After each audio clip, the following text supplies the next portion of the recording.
Hello and welcome to my new subscribers and welcome back to the OGs. I know I've seemingly fallen off the face of the earth for the last month or so, but I appreciate you all for either joining my community or staying a part of my community. And I've got some updates for you all. So for those of you who are new to this channel, my name is Autumn and I'm a full-time program manager and a part-time consultant.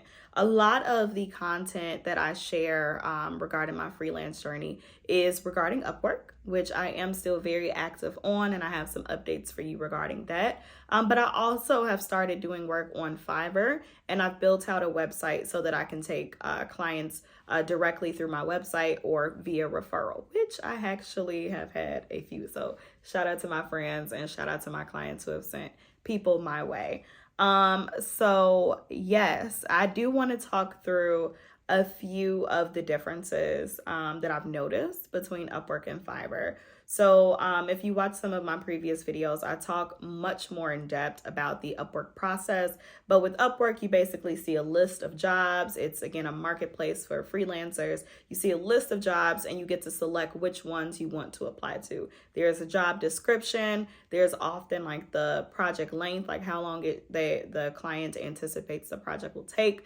There's a budget and things of that nature. And then you submit a proposal to that client, basically bidding in order to get the contract. And then with UpWork, there's also the option for clients to find your freelancer profile and then reach out to you directly. On Fiverr, however, you don't get to see like a list of clients and their jobs or projects, and you don't get to apply to them directly. Instead, it's more reliant upon the client reaching out to you. So you create your profile and you market specific services. Kind of like on UpWork, there are like portfolios. Well, not portfolios. There are projects that you can offer. And I'm sorry, the name is escaping me right now. But you can offer like packages if you want. Like if you have something that you continuously do and just rinse and repeat, you can offer that as a service or a package on UpWork, and clients can just buy those directly if they'd like. But for me and the nature of my projects, the ones specifically from UpWork, they're usually not a rinse and repeat type of deal. But yes, but saying that to say, on Fiverr, you don't reach out to the client reaches out to you. And then, you can have whatever conversations you want to have to fully understand the scope of work with the project. And then you can submit an offer. You do create packages. And so if you do have a rinse and repeat type of model, then they can just select and purchase one of your packages or offerings. And then it's pretty straightforward from there. But yeah, so it's a little bit of a difference. I can't say that I have a preference for one platform over the other. I think they both have pros and cons, and I have been able to get clients from both ways. So like with UpWork, I have mostly long-term clients who I've had since February, and we're long-standing, we're moving and grooving, baking and shaking. I don't know if that's a phrase, but that's what is coming out here. But with Fiverr, those are more like quick turnaround projects. I honestly like to call them my hit it and quit it. And on UpWork, I have my long-term relationships. Don't judge me. But anyway, yeah, so with Fiverr, so actually, let me backtrack. So with UpWork and the work that I do there, I've noticed a niche. So I have been able to niche a part of my project management services. And so that is what I now have taken to the Fiverr platform, and that is what I sell. It is still not as much of a rinse and repeat process as some other projects may be, but I do have a little bit of flexibility. So on my profile on Fiverr, you'll see my baseline categories. A common way to package them is like silver, gold, and diamond, right? With silver being the basic package, and then like a premium, and then like a super premium deluxe type package, right? And each of those has like the baseline requirements. But often I've had clients who reach out and they're like, hey, I like this package, but I need this. And so then we'll work out something, and then I'll send a custom offer, or they'll like add in those add-ons. But anyway, saying that to say that I've been able to find success on both platforms, and I was a little weary about being on Fiverr because with UpWork, I can reach out. I can put myself in front of you. With Fiverr, I have to trust the algorithm, and I have to pray to the Fiverr gods that, oh Lord, please don't, please forgive me. I have to hope and pray that I get in front of the right people who want to hire me. I'm sorry, I just cracked myself up. But yeah, so there's pros and cons to both. I did get my first 4-figure contract on Fiverr, but I've had my longest term clients, again, my long-term relationships from UpWork. So I enjoy them both. And then again, I have been able to get referrals from friends and referrals from other clients directly through my personal website. And to manage those clients, I use a platform called Honeybook, which I can talk more about. If you all are interested, just let me know in the comments. The second update is UpWork related. Your girl finally hit top rated status. I am a top rated freelancer on UpWork, which means that I am in the top 10% of freelancers on the platform. So I'm super excited about that. A few things for the criteria are maintaining a job success score of at least 90%, which is based on your client ratings and reviews and how long you've had your clients. Being on the platform at least 3 months, and then having or maintaining that rising talent badge for a specific period of time. So I'm so excited to have been able to have the success that I have had on the platform. And the next step or next goal is Top Rated Plus. So stay tuned. I'm hopeful that by the new year, I'll be able to say that I am officially a Top Rated Plus freelancer on UpWork. The last update is regarding like what's next, right? So I'm on Fiverr, I'm on UpWork, I'm taking clients like separately through my like direct, I guess I'll call it direct referrals. But what's next, right? And so I'll be transparent and say that I'm at a place in my business where it's growing, right? And I'm grateful to God for that. But with that being said, I am only one woman. And I have a full-time job.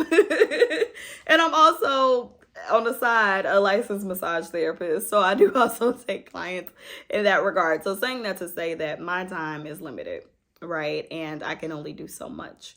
And I do love the work that I do, and I love the clients that I work with. But I think it might be time for me to expand my business. And one thing that I struggle with, well, I see 2 solutions, possibly 3, but I only speak to 2. One is hiring. And I pause because one of my weaknesses as a leader, as a manager, is delegating, because I got trust issues and I don't believe that other people will do the work to the quality that I would do it. And at the end of the day, it's my business and it's my name on the line.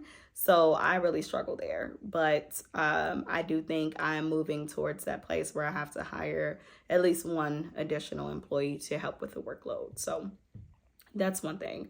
The other possible solution is streamlining my intake process and starting to say no to some clients, because again, I'm only one woman and I can only take on so much, right? With all of the other things going on. So I mentioned my career and my freelancing and my business and side hustles, but don't mention, family, right? And personal life and things like that. And what I don't want to do is become so much of a workaholic that I don't have a life, or that I'm not there for the people that matter most, in the moments that matter most.